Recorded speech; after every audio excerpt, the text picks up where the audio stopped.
So today millions of Indians have chosen to become digital content creators. They function as educators, reviewers, satirists, entertainers, musicians and influencers.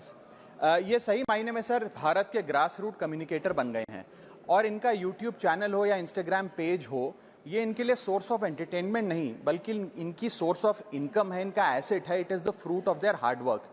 But एक चीज़ से ये सब परेशान हैं और उस मुद्दे को आज मैं सदन में उठाना चाहूंगा. That is the issue of fair use and arbitrary copyright strikes by digital platforms.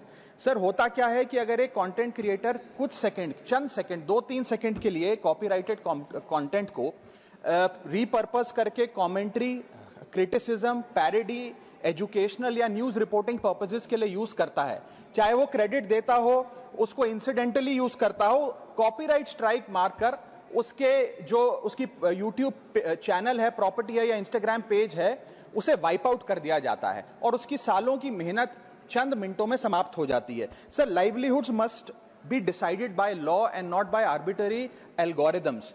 Sir, this by no means that one is against copyright holders. उनके हार्डवर्क और ओरिजिनलिटी को रिस्पेक्ट करने की जरूरत है, लेकिन यह समझने की जरूरत है that fair use is not piracy.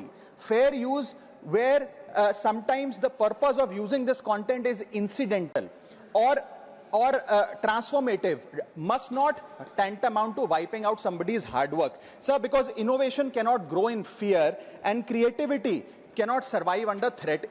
India का कॉपीराइट एक्ट सर 1957 में बना. एक ऐसे दौर में बना जब ना इंटरनेट था, ना कंप्यूटर थे, ना डिजिटल कंटेंट क्रिएटर्स थे, ना यूट्यूब, इंस्टाग्राम था.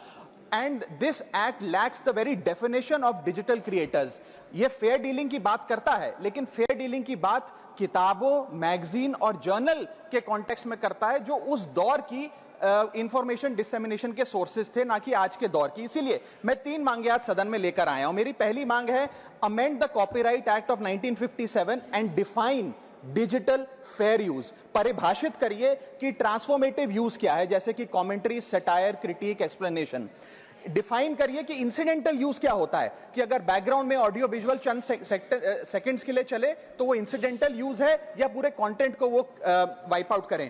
Proportionate use, educational use, public interest use and non commercial use की परिभाषा देने की आज आवश्यकता है. दूसरी मेरी मांग है sir, bring in the proportionality doctrine in copyright enforcement. कि बैकग्राउंड में मान लीजिए कुछ सेकंड के लिए कोई वीडियो और साउंड चला, उसका यह मतलब नहीं होना चाहिए कि कंटेंट क्रिएटर की सालों की मेहनत कुछ चंद सेकंड्स में समाप्त हो जाए.